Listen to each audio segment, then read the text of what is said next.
Yeah, today I just wanted to go over the difference between a component file and an AAX file. I get a lot of questions about the differences between all these different plugin types, and um, I get a lot of questions on troubleshooting issues with these. So I just wanted to run through how to do troubleshooting with these plugins, and also how to get them downloaded in the right way. So here we go. So I'm just gonna go to a plugin I know I don't have that's free. If you ever see AU or AAX, AU is for Logic and GarageBand. It's called Audio Unit. You cannot use VSTs or AAX files in Logic. So make sure if you're downloading stuff for Logic, you do the AU, not the VST or VST3. So you just download. Let's put that here.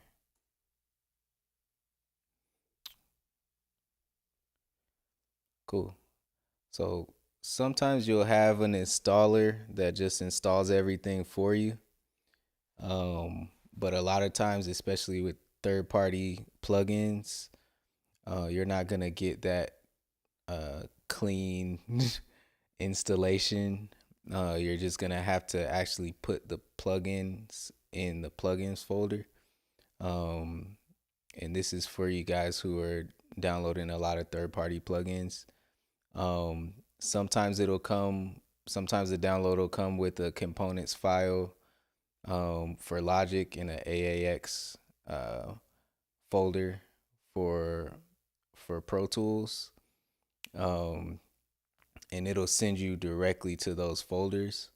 But something that'll save you guys' life is making sure on your Finder window, make sure you have the the path visible, and that way you'll be able to see where that components folder is. I'm just gonna go there manually so you guys can see it. You can go up at the top into Go, and then Home or Computer, whichever one.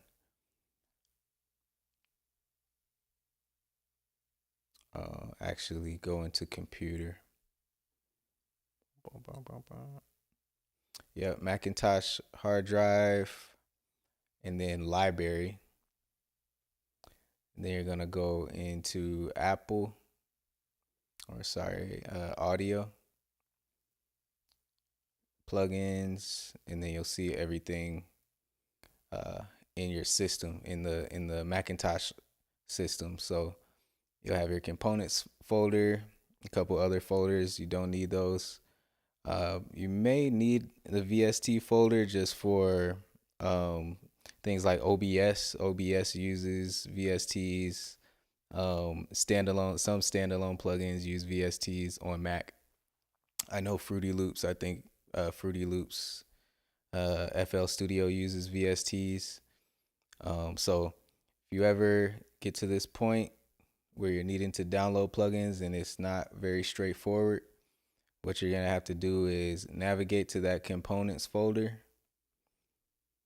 You'll see all your plugins. And then they should have a dot components folder if you're working with Logic or GarageBand, and you just drag it in. Now, once that's dragged in, you're gonna have to restart Logic or GarageBand, whichever one you're working in. Um, and then once it opens up, you can check and see if it's there.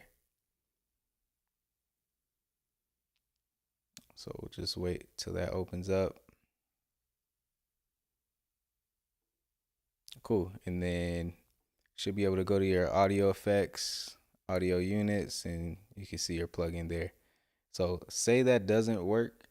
Say your plugin isn't in there after you've downloaded it. You can always go to File, Oops, sorry. Logic Pro. Where we at? Sound Library Manager. Interesting. This is different. Hold on. I just did the update. I probably should have waited for that.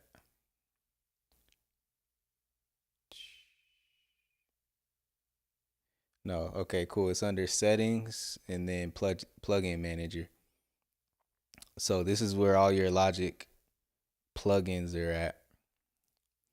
I don't think you can get to this in GarageBand. That's why another reason Logic, if you are a GarageBand user, that's why Logic is a step above, because you can actually go a little bit further into detail about some of these things that you wouldn't be able to access in GarageBand. So yeah, you can see your plugins. Sometimes, let's see, we got the span that I just downloaded. Sometimes it'll be in here. It'll just be unchecked and it'll say unsuccessfully validated instead of successfully validated.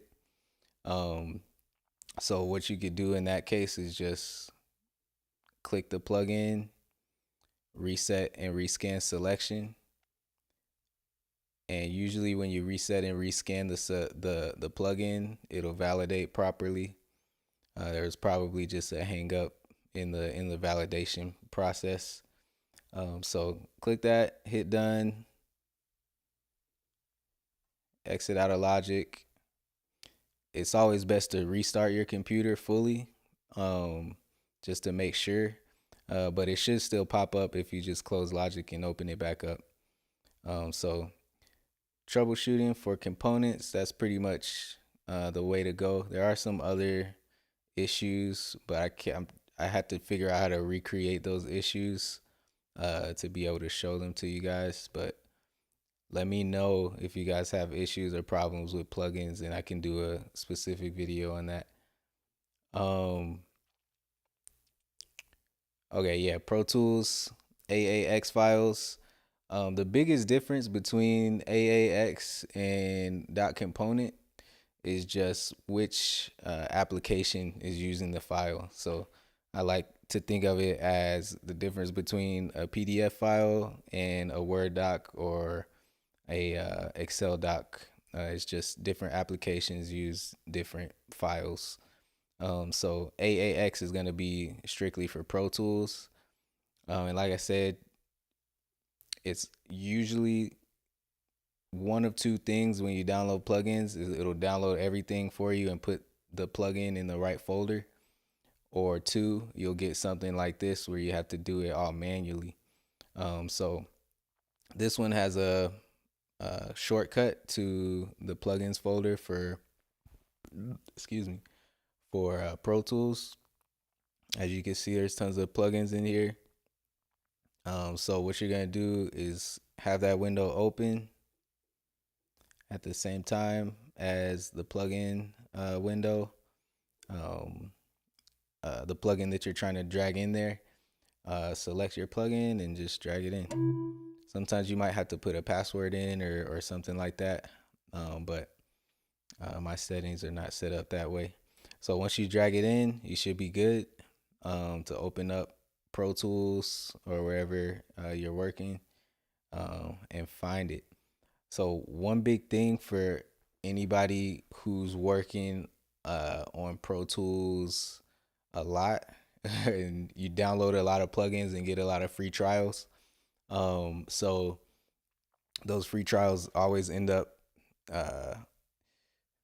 causing a lot more of a headache because you have to hit no to load those plugins every time Pro Tools opens up or Logic. So what you can do in your system, just same thing, go to computer, Macintosh hard drive, library, application support. So instead of audio for Logic, you're gonna go into application support for Pro Tools.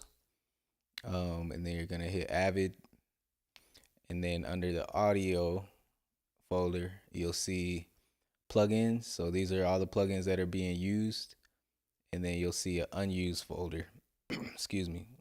where you can drag in the unused plugins that you have, or you can literally just delete them from here, and that'll uninstall them, and you won't have to keep hitting no or bypass plugins that you tried out and they expired. So that was just a quick video for you guys, a quick explanation of the differences between the AAX and component files.